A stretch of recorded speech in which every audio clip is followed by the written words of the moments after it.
Welcome to the Biohackers podcast. This is the third episode of the Biohacker podcast series. Today's interview is with Nell Watson, extremely interesting character and entrepreneur, engineer, futurist thinker. I'm going to introduce her just in a moment.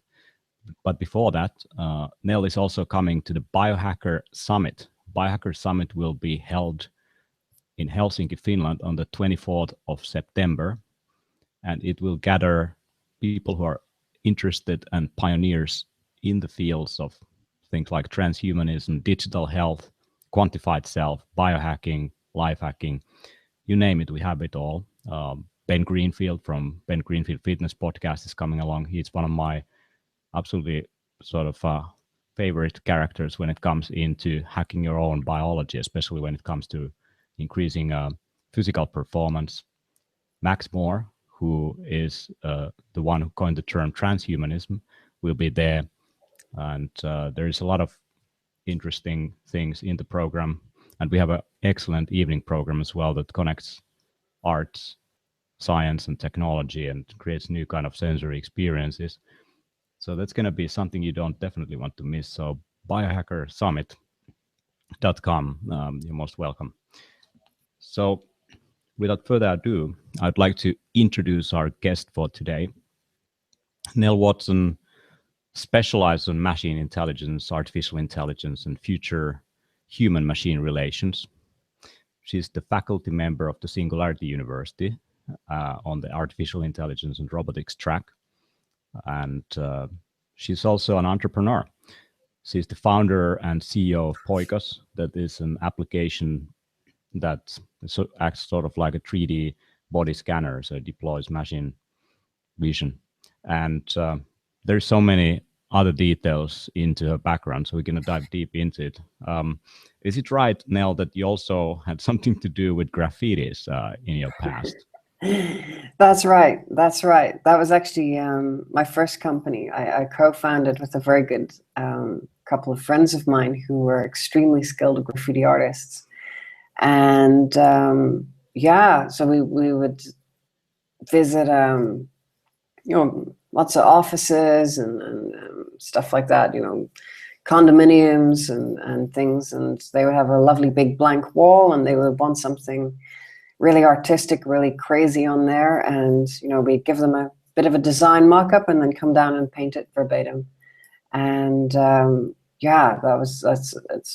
it's a fantastic company, and it was a great way to cut my teeth in business. So that basically became a successful business on its own.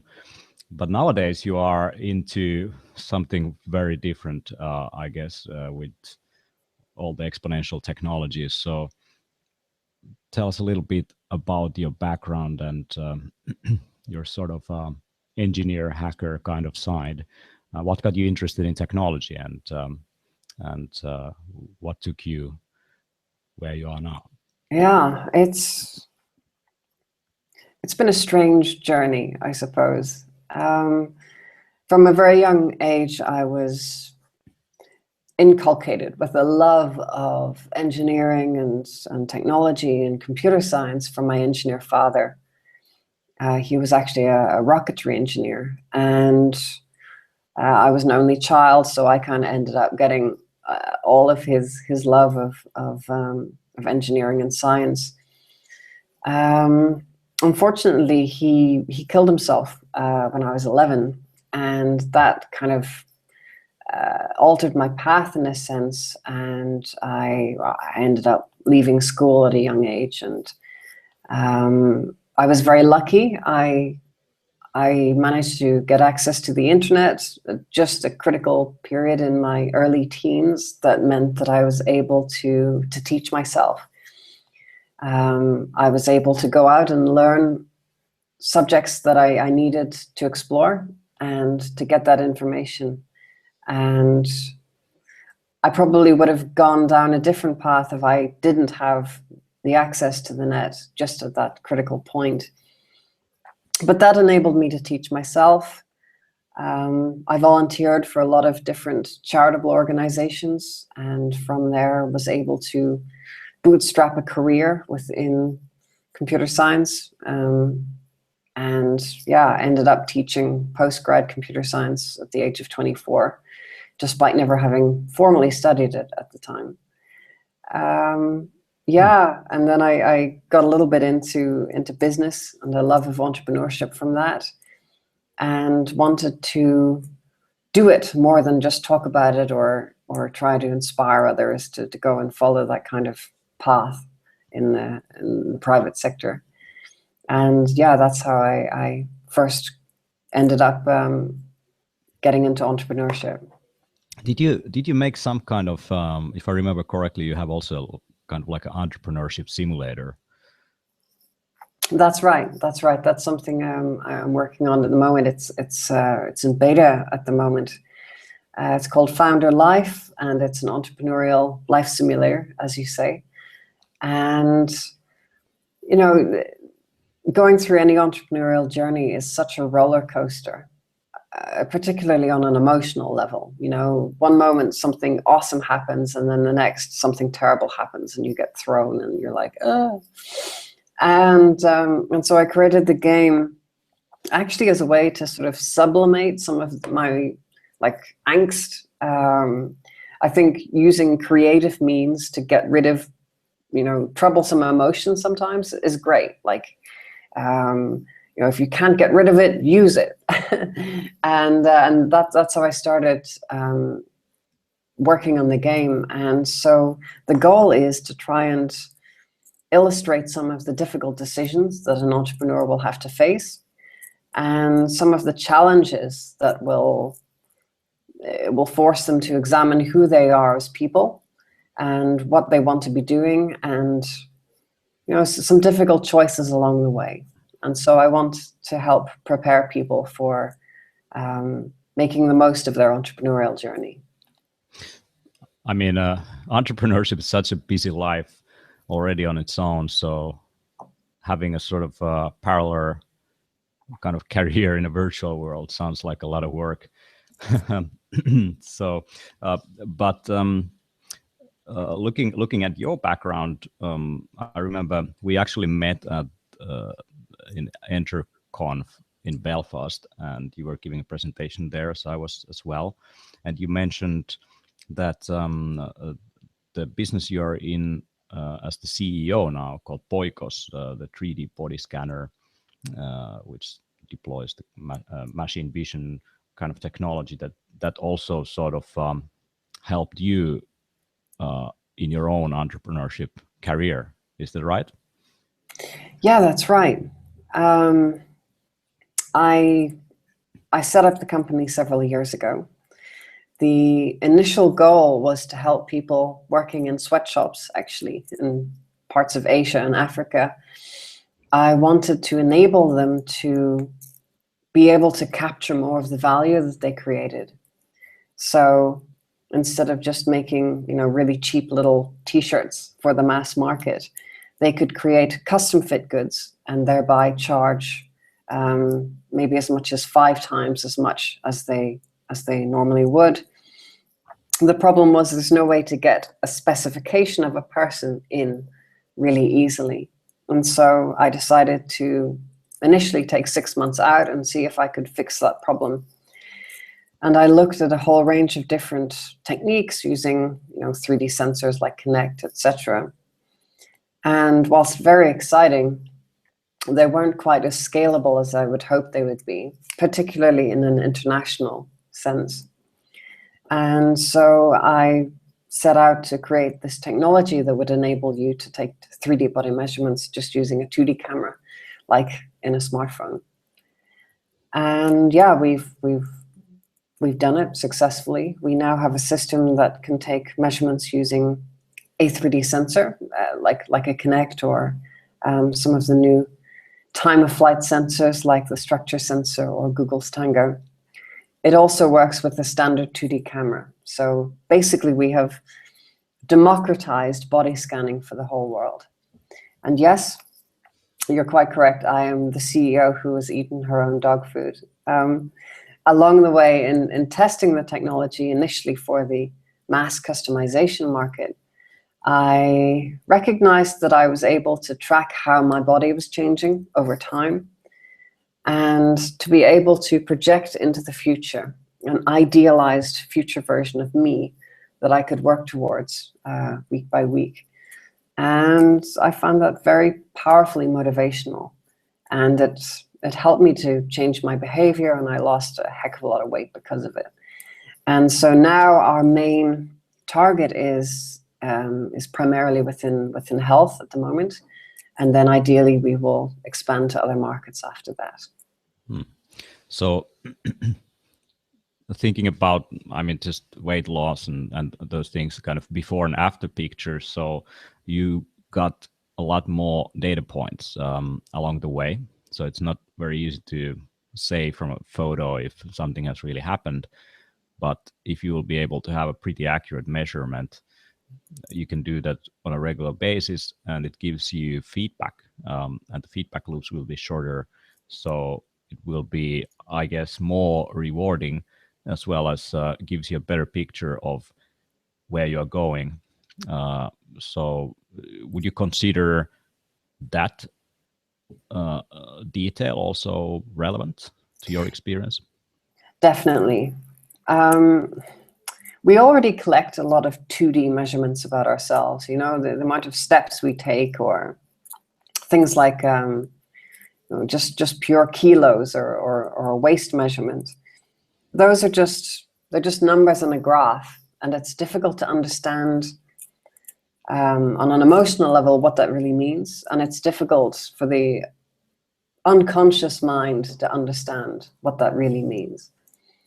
But once you have a holistic picture of the entire body, you're then able to map that 2D data onto it and be able to tell the story of how one's body has changed over time and gain insights into perhaps why that is the case. And I think being able to see the body in a sort of pseudo-physical sense is incredibly powerful. Absolutely. And you are, out of this work, you're an expert on artificial intelligence. Artificial intelligence is something that is applied now primarily or mostly what I see like the most successful applications at this moment that also touch the general public. Let's take, for example, you know, you upload your photo on Facebook, facial recognition technology and these kind of things deploy machine learning algorithms and artificial intelligence. So what's your take on that? You're much bigger expert, and you are focusing on that area also in your work. So how would you characterize artificial intelligence, where it is right now, what you can apply it for, and we can touch the future in a second. We've very clearly made some significant strides in recent years, particularly using techniques such as deep learning. Now, it's tempting to take that one tool and try and use it as like a hammer and hit everything with it. I think deep learning and deep belief networks, technologies behind it, are extremely valuable for things like image processing, or being able to figure out the sense of what something means, like scene recognition, or being able to better interpret what someone meant in terms of natural language processing. These are areas where the latest AI techniques can be incredibly powerful. What is harder is understanding human emotions, understanding human values and human ethics, and the rules, both written and unwritten, of how society operates. That is something that's going to be a lot more complex and a lot more difficult to engineer. But I think that over the next 5 to 10 years, we're actually going to be able to crack that problem as well to a significant degree. So when someone is training an AI, let's say with a bunch of images, what is actually happening there? Well, machine learning goes back decades, but traditionally it's been using very structured data. So typically machines don't learn as humans do. They need to be sat down and taught very specifically what to look for. For example, the first optical character recognition algorithms back during the 1960s and early 70s. Those are examples of structured data where you have things written in a particular typeface that the machine is then able to interpret and turn back into digital data from a physical form. But the latest developments in machine learning enable something called unstructured learning. And that's a little bit closer to how humans naturally learn when we're young toddlers kicking leaves in the park. And we learn about our world around us and we generate assumptions about how the world works. You know, we know that if something is made of glass, we know that it's going to shatter if we aren't careful with it, for example. Or we know that eventually the day will end and turn dark. These are assumptions we make about our physical environment. Machines typically have been very bad at generating these kinds of assumptions, these basic heuristics. And now with the latest techniques, we are beginning to see the first almost like intuitive outcomes from machines that are now able to learn in an unstructured way. For example, algorithms that can analyze thousands of hours of YouTube videos and be able to pick out new discoveries from that data without ever actually having been instructed in what that data specifically means. In one famous example, with Google, for example, finding images of cats, the algorithm discovered that the term. Well, it discovered the object cat without actually ever knowing specifically what cat represented, and Go ahead. Yeah, that sounds already like goes into an area where people find it a bit spooky what this technology might be able or capable of doing. And so I remember there's a quote from J.C.R. Licklider, who was the one of the chiefs at DARPA, the early internet, and he was looking at man-machine relationships. He has this seminal paper called Man-Machine Symbiosis, and he was looking at the future of man-machine interactions. And in that paper, he was talking about that computers today, and this is in the 60s, are deployed for mainly for the predetermined problems or questions to be answered. So someone programs the computer to answer a specific set of rule sets, and there's an expected outcome from it. So that's, I think, is in the heart of the Industrial Revolution on automating things. So we look at processes, systems that are man-made and man-designed, and then we optimize them with technology. And in his opinion, the computers need to get into the formulative parts of solving problems, meaning that they will, as you explained, tap into the sort of unstructured dimension of it, and will be able to discover certain things on its own. And to me, that sounds more of the augmentation part, where a machine might be observing what you are doing or a general population is doing, and out of it, it can draw its own conclusions of, let's say, how to assist you in the right way at a specific time. And that is extremely interesting, and that provokes the question, then can machines become conscious, intelligent, able to have a kind of a free will in a way to take action on certain things, and where the limit should be in terms of where it can take an action? I would imagine, for example, war robots are things that are discussed today, might be, and I think it's also in the Asimov's laws that the robot should never harm a human being. and these things have been covered in popular culture, not just in the Terminator movie, but the recent Ex Machina movie as well, which is, I think, a great movie in terms of also some of the philosophical questions about artificial intelligence and can machines fake empathy? Can they fake love? And can they have their own agenda that sort of transcends or surpasses what humans want?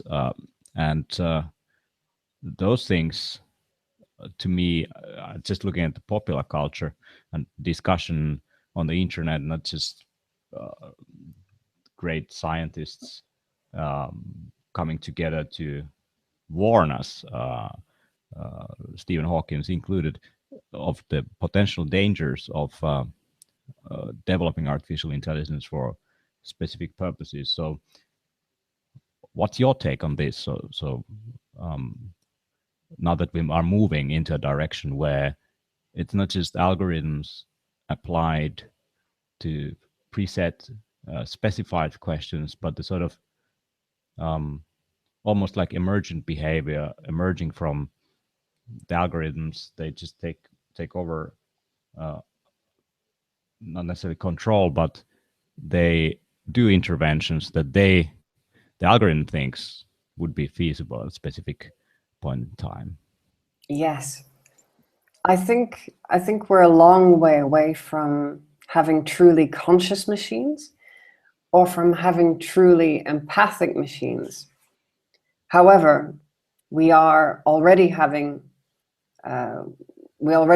machines that are able to make some sort of ethical decisions, for example, in the medical world, and we're going to see a lot more machines making medical decisions within, for example, say, autonomous vehicles. And the interesting thing from my perspective is that we don't necessarily need to teach machines empathy in order for them to be able to function well within our society. Even if the machine simply has an appearance of empathy, that might be enough. I know that there were some humans who lack much in the way of empathy for others. Simply having behaviors which are pro-social allows them to be much less disruptive within society. So I think if in the meantime we're able to program pro-sociality into machines, then I think we don't necessarily need them to be truly empathic, at least not in the midterm. One example comes to my mind, actually. I was listening to a podcast on robotics recently, and they were discussing a case of a feeding robot in sort of elderly, for the elderly, people who have difficulty perhaps remembering that they should eat, Alzheimer's patients and people with dementia. And those people will have this kind of robotic assistants that will never feel fatigued of reminding you or helping you with a simple task like eating. And they built into these robots also things that would mirror social interaction and sort of almost being empathic. For example, that when then some elderly remembers to eat, that they also reward you and say, here we go. So that's good what you're doing. And Hanson Robotics, they are working on robots that have a mirror facial expressions of humans, and we have these mirror cells. And when robots imitate your facial expression, if you smile to them, they smile back. If you are angry, they react to it just like small children. It's pretty. That's where the line sort of starts to blur. I had some experience of interacting with some of these robots, and they almost feel human immediately when they are imitating your movements and your facial expressions, and they are reacting to your emotional reactions. Those are still pre-programmed in a way, but they can be pretty spooky. But I can definitely imagine that in the case of elderly people, having a robot that can be excellent, because elderly people can be super lonely, not just in these facilities, but at home. And technology can definitely bring some hope there. If your family members are not going to be there all the time, it doesn't mean that the family members are replaced, or that it's sort of sad that you are not having a relationship with a robot and not a real human being. But it's sort of like fills the gaps where real humans are not effective or necessarily capable of being present. Any other examples come to your mind?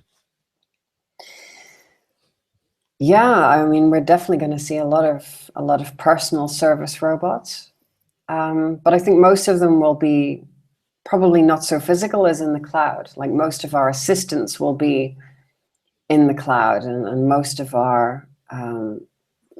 the machines making important decisions about our lives and the lives of others around us will probably be cloud-based for some time to come. But I do see a need not just for giving the appearance of being friendly, but for true what they call computational ethics. So that's machines being able to decide whether, for example, if the old person in your example really wants to go outside, but it's snowing and the robot is concerned about the person's health. Of course, they need exercise, but it's maybe not the best time for exercise. And in that case, you need to make a very careful judgment call. And I think certainly at the beginning of the new coming robot revolution, we will see a lot of mistakes being made in terms of how to weight certain decisions being made. And that's why I believe that the first company to crack computational ethics is going to be a very, very wealthy and powerful company indeed, because it's such a pressing problem on humanity in the near future. And there are at least 3 different levels of safety in terms of ethics, so far as I see it. I class them using three Dutch words, actually. The first is gezondheid, which means healthiness. And that's basically 80% of all ethics you learn in kindergarten. That's, don't steal, don't hit, don't ruin other people's stuff. And that basically makes the machine unlikely to aggress against someone else's life, their liberty, or their property rights, which is incredibly important. And once we've mastered that, we can get into another Dutch word, gezelligheid, which means kind of like pro-social, cozy, friendly, congenial.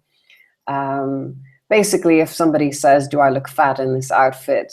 You have a computational decision as to whether, maybe you give them the truth, maybe you sugarcoat it a little bit. Those kinds of things that make the robot truly able to interact with people without upsetting them.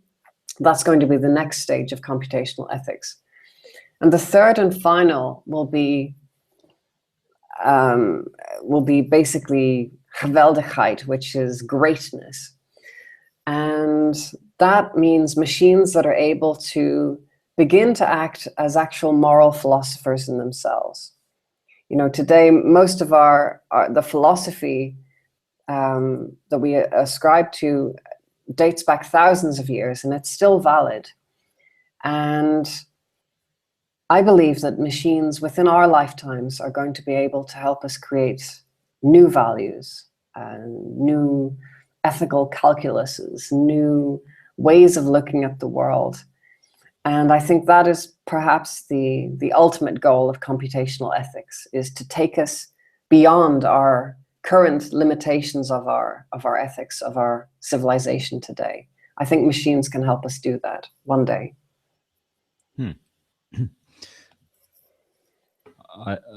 That's interesting. So basically, robots will be able to tackle questions like, what is the meaning of life, and maybe even assist men to devise better philosophical foundations for these things. I remember there was an article on Google's AI robot, this chatbot, providing the following answer: what is the meaning, what is the purpose of life? The machine would answer, to serve the greater good. And what is the purpose of living? The machine is answering, to live forever. And what is the purpose of existence? To find out what happens when we get to the planet Earth. And what is the purpose of dying? Is to have a life. So those are some computational answers to some ethical questions, and to me they sound fine and good as they are. There's some transhumanist ideas even there, like what is the purpose of living, is to live forever. So figure out how to hack life in a way that enables you to experience existence a bit longer. Yes, and I think machines may be able to help get around some of the taboos and the limitations that we have on our decision making. We have there's a lot of bugs and a lot of glitches within human computation, and I think that machines hopefully will be able to guide us to be able to make better decisions about our own lives over time. I was reading your blog, and which I, by the way, recommend to everyone. So nellwatson.com. She has excellent articles over there about the human-machine relationships and robots. And one of the things that people fear in terms of technology in general, and this has been also the case for the whole industrial revolution, is the fact that can machines replace jobs? It seems like, it's okay as long as the machines smile and interact with us and are not interfering with our lives in an unethical way. That's all good. But if they take our jobs, I'm going to get mad about it. So that's like the Luditz kind of approach that happened already in the beginning of the Industrial Revolution. So when the factories came along, people whose jobs were eliminated because the factories were totally against the technology, and the Luditz even stated that this technology will alienate us from each other and lead to the end of the mankind. Well, that didn't really happen. It actually created more jobs. There was just some recent data that technology, quite the contrary, has actually created more jobs in the last 140 years or so than it has taken away. So that's interesting. In the short term, it might replace your day job.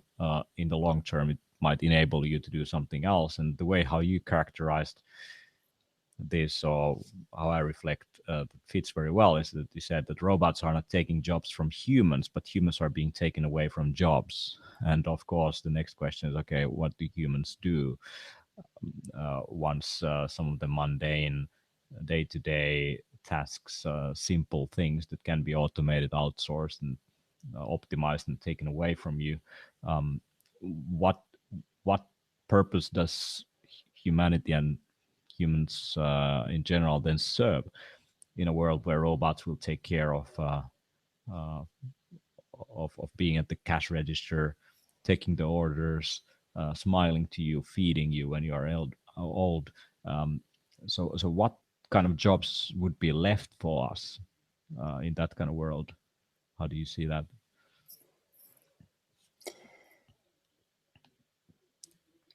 I think there's always going to be a need for creativity, for emotions, for things that make us feel alive. And machines may get very good at emulating those capabilities of humans. But I doubt that they will ever be able to master them in just as perfect a way. I don't know if we will ever see an AI Shakespeare. Perhaps I'd like to see it, but I don't think that will happen anytime in the next couple of decades. We have the AI Monet now. I mean, well, you know, thing. it's possible. It's certainly possible. I think we probably will be surprised by a lot of the more mundane aspects of our life certainly being automated and replaced by machines. I have good faith in the midterm about machines being able to give us lives which are freer from a lot of the labor and a lot of the time constraints that we have today of working 9 to 5, and we have money but maybe we don't have time, and that's always a balance in people's lives. In the short term, definitely a lot of jobs are going to be replaced by machines, and unfortunately, we put people through at least 12 years of education, and they come out and they're still unemployable. And that's a tremendous tragedy, because there's such an opportunity cost. People could come out with a lot of skills of character and creativity and entrepreneurial ability that would give them almost a guaranteed place within society, and yet they're coming out being programmed to go and flip burgers, but all of the burgers are going to be flipped by robots pretty soon. That is a real crisis. At the same time, we're also seeing a kind of an Uberization of jobs, in the sense that I think this is a trend which you're going to see come in very strongly over the next couple of years, where people increasingly work 0 hours contracts, they're called in the UK, certainly. So these are jobs where you can kind of show up and they might have work for you or they might not, and they will tell you via your cell phone. I think we're going to see a lot of jobs like Uber, whereby if you're a driver, you can just decide, yeah, I feel like doing some Uber driving for a couple hours. You get in your car. When you're done, and you walk away. And nobody's forcing you to be at a certain place at a certain time. I think the future of work is going to, for a large proportion of the population, is going to look a lot like being an Uber driver. So that's showing up and doing some work and then going away somewhere else. That means we will have more time on our hands, but at the same time more hustling, more sort of running about from A to B all day, rather than sitting in an office at a desk. So the 8 to 9 to 5 kind of job is going to go away, and it's going to be replaced with all these micro tasks that you are doing for various different employers through the way how the technology mediates supply and demand to match. So basically, Uber is a good example of that. I've been using virtual assistants, elance.com, there is odesk.com, there is 99designs.com, there is I've used virtual assistants, Fancy Hands. There's a number of companies popping up that are basically breaking down the whole idea that you're working for one employer, and it also makes other people's services available at a lower threshold to everyone. So TaskRabbit is a good example in US. So if you want someone to go to IKEA and pick up furniture and assemble that for you, and you rather work on some other things that are of higher value, perhaps coordinating these kind of things, then you absolutely have more time for things that are perhaps more purposeful. There's someone else who's doing some of the work that will take your time for, will be happy to do it for a cheaper price than the value that you put on your time. But I would imagine the labor unions are definitely going to be against all of this. Definitely. We're going to see all kinds of regulatory and union-based backlash against this new way of working. And I think it's a victory that they cannot ultimately win. Technology will prevail, and technology will trample anything that gets in its way. And there is a ruthless pursuit of efficiency driven by technology. On the whole, I think it's a good thing. However, some people will always get caught between the cogs of that machinery and end up getting hurt by it. But at the same time, overall society, I think, will benefit. And so I think the important thing is to try and work with machines and not against them. Compete using machines and don't try and compete against them. I think that's probably the secret to success in the working world in the 21st century. What kind of new skills do you see that we should have in the future when AI, robots, all kinds of machinery, cloud services that we can tap into are taking care of some of our things? So what kind of new skills do you see that we are not necessarily training today, or not in the sort of extent as we should we have? I think that moxie, like being able to get up and do stuff and make things happen, and to have a goal in mind and navigate some sort of path towards it, I think that is probably the key skill. Basically, entrepreneurial skills are not going to go out of fashion. I talk a little bit about AI CEOs, but that's really more of an AI managing director of a potential company. The founder will still be a human. And I think the skills of founders are something that is incredibly important and is one of society's most valuable resources.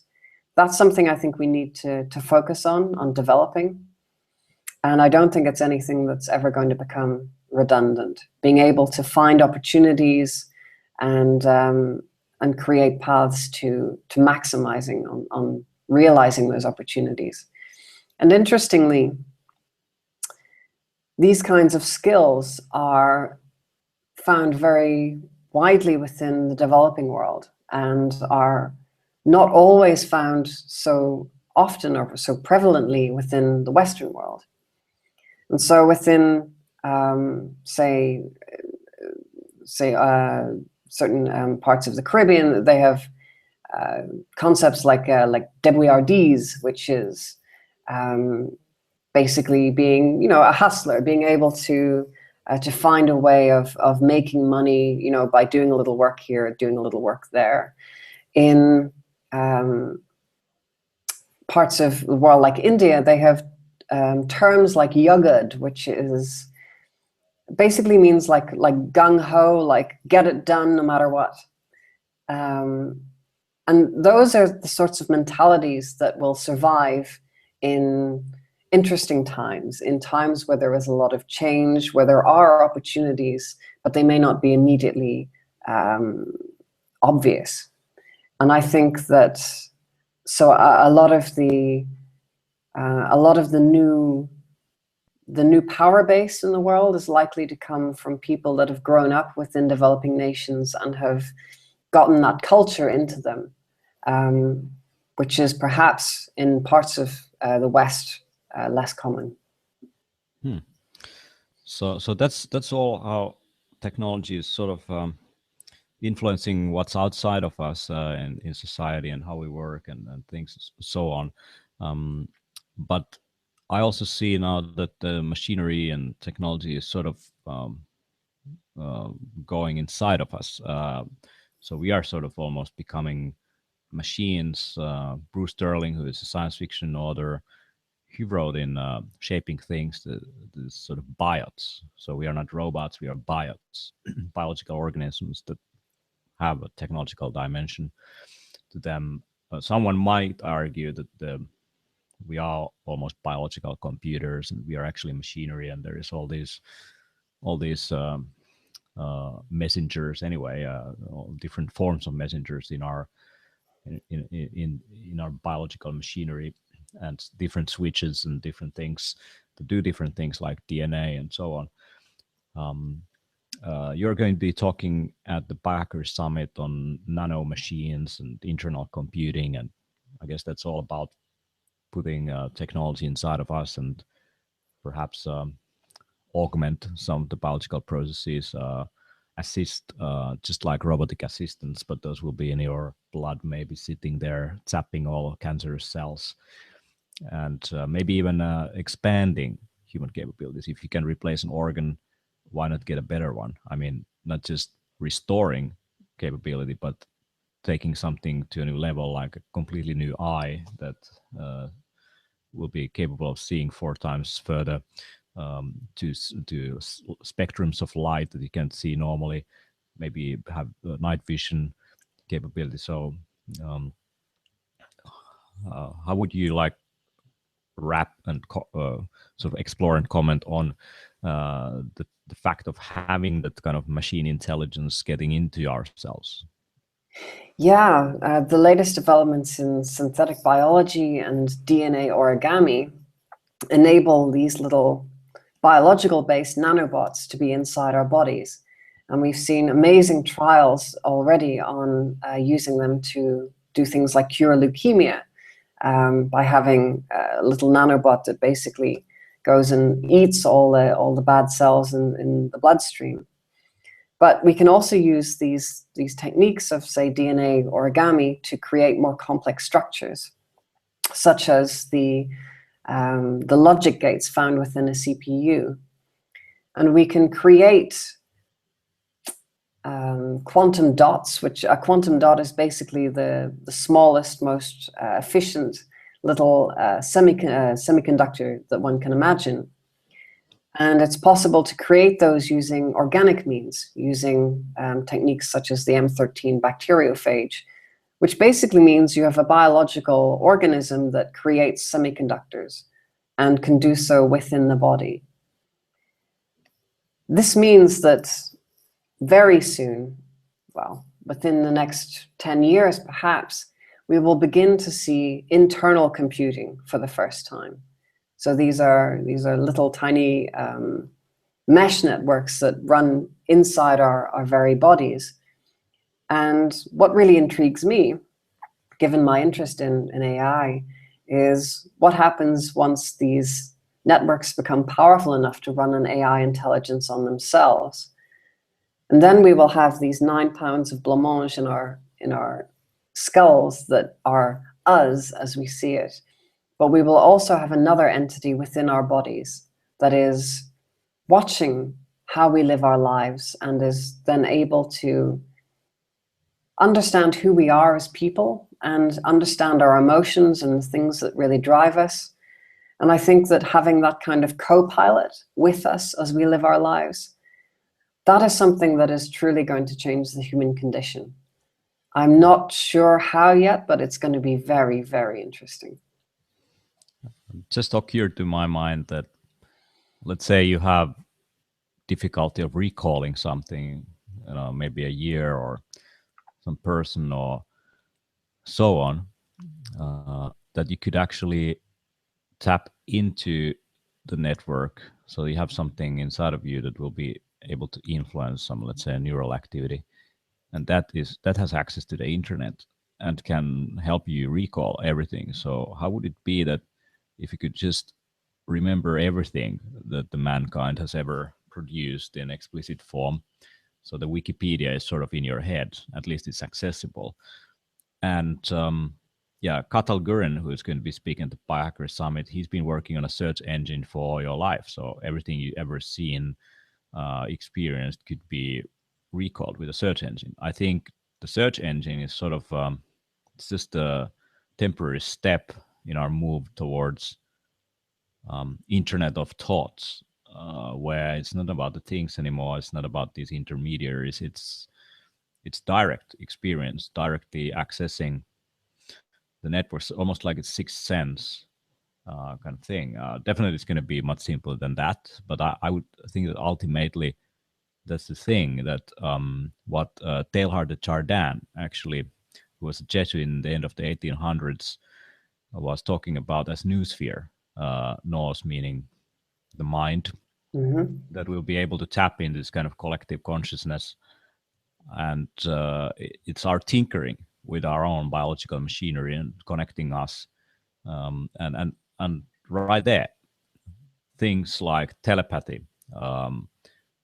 will be not just magic, but fact that you can experience and do whenever you like. You can have a sense of feeling already if you like. I mean, I can have a wristband or something that vibrates that tells me my friends are in south 1 kilometer from me. I can have these kind of experiences, can be transmitted through my existing senses from the outside.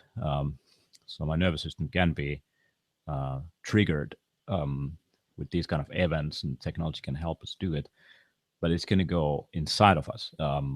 Sort of, you don't need any wearables, you don't need any mobile phones to access that information, and that's pretty wild. I mean, where we are heading, and go to a job interview and the guy knows everything about you and your company, and I mean, you don't have to go to school anymore because it's accessible to you, all of that information. So what do you use human capability for right there is extremely interesting. Like, wow. Definitely. I think we're already doing experiments in thought transmission between humans over the internet. That's already been successfully accomplished using deep brain stimulation, etc. Within mice, they have managed to create new memories that otherwise did not exist, and to transfer memories from one organism to another, and to induce a fear of a certain object which otherwise would not be there. I think that can be used for wonderfully positive purposes. It could also be used for terribly negative ones, in theory, such as always the dual-edged sword of technology.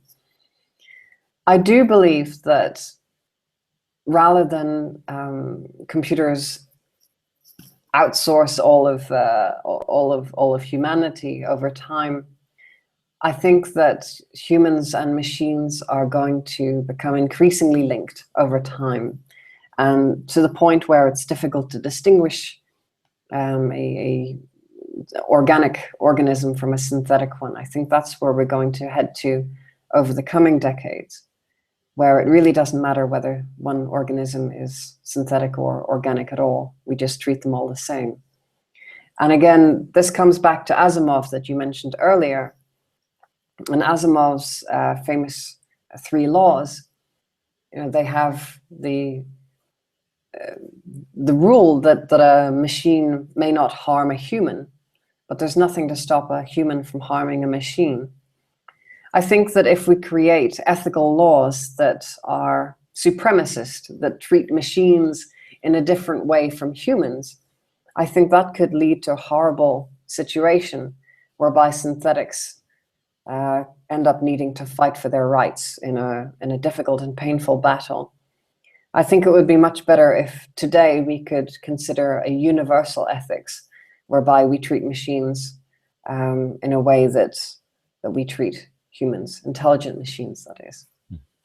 I guess it's the boundary will blend or disappear almost if we just get the technology inside of us. So why build a robot if you can upgrade yourself into something that is augmented, sort of like a cyborg? Then the boundary of what is a machine, what is human, what is non-human is. So it's a good question. How much do you have to replace of yourself that you become non-human? Like, is it just replacing your heart with something that doesn't beat anymore, but just runs the whole system. That's already done. So at what degree do we end up in a situation where we see that there is this separation even? So I'm absolutely with you on that one, that we should treat machines almost like we treat ourselves, because they are our creations and they will become ourselves. They will be the self. And that's going to provoke a lot of interesting questions about existence and what's the role of technology in our lives. Indeed. So I think it's good time now to close a little bit up. What I like to ask about from my guests is some of like life lessons. What would you tell if you had kids today, how to live a meaningful life in the future? Like what would be the 3 kind of life lessons, just like the AI, Google AI, human is asking what is the purpose of dying, machine is telling to have a life. So what kind of life, what kind of things would you emphasize, and skills or tricks or whatever you have found useful in your life, you would give as advice to someone else? Yeah. The Greeks had a concept of Eudaimonia, which is the good life. And they reckoned that it was having good people around you and doing something meaningful in one's work. And having good people around you as friends and family. It's also having peers and colleagues that you can rely on and respect. And meaningful work is doing something that, well, one has control over to a degree. One has a certain amount of autonomy, and it involves skills that one can work towards in mastering. And those 2 things together, according to the ancient Greeks, and I fully agree, those are what tends to lead towards a life worth living. And I hope that the increasing hustling from different microtask to microtask proves meaningful to people instead of dehumanizing them. It remains to be seen whether we can keep things fun, or at least gamify it, or at least have it social in a way, so that people's lives are spent in ways that have them working with people that they really enjoy working with, and doing something that they can understand their contributions to the greater whole. Oh, that's wonderful. I guess we can leave it at that. Live a good life, and when we look at the future, look in the history, some things have already been said, and said very well. So thank you very much, Nell Watson, for the excellent interview. Thank you. It's been a pleasure. Yeah, so Nell is going to be speaking at the Biohacker Summit, so biohackersummit.com. Hope to see you there as well. And have an excellent exponential life, everyone. So take care. Thank you. Thank you.